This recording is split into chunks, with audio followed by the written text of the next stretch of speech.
Hi everyone, I hope you're all safe and well as we enter the final stages of the spring semester.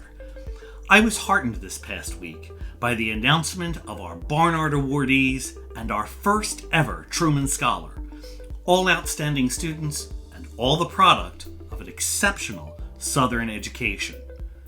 This was followed by the wonderful outpouring of support for our Day of Caring campaign, which raised more than $500,000 for our scholarship programs and students in need. All of this reminded me that the beating heart of Southern is alive and well, and will sustain and inspire us as we move forward.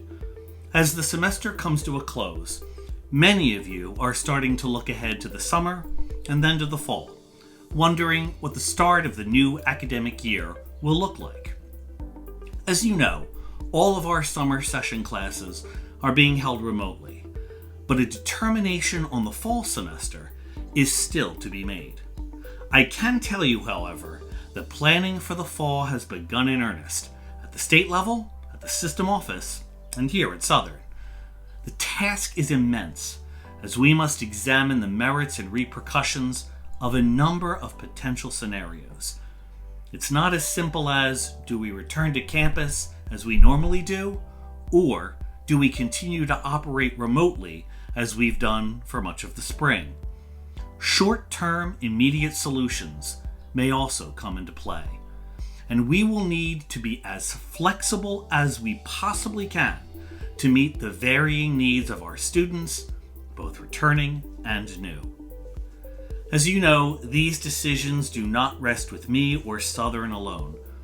Governor Lamont's executive orders for the state of Connecticut and coordinated recovery plans with neighboring states will in large part drive our decision-making and those of our sister institutions in the CSCU system. So much will depend on the trajectory of the virus, the availability of widespread testing, and what restrictions may still need to be in place at the time. Hopefully, the outlook will become a little clearer in the coming weeks when Governor Lamont outlines his plan to gradually reopen the state, likely beginning in mid-June.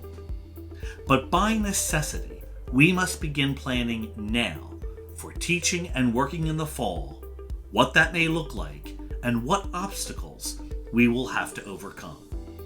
To that end, I have assembled a COVID-19 crisis leadership team that includes the vice presidents, faculty, staff, and student leadership, and several other individuals who have key roles on campus.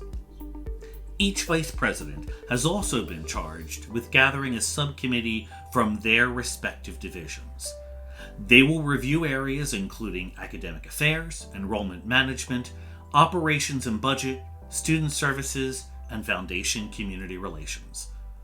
All of this work begins this week, as we must have a status report delivered to the system office by May 15th. This, in turn, will become part of a comprehensive report from the system to the governor's office for review and potential implementation by Governor Lamont and members of his COVID-19 Advisory Council. So as we near the end of one academic year, we must look forward with more focus than ever to a new one. We must ensure that we consider all the variables carefully and acquire as much information as we can to help increase the likelihood that the plans we make will be workable for the fall. And we must define our institutions in ways that will provide students with the best possible learning experiences in an ever-changing environment.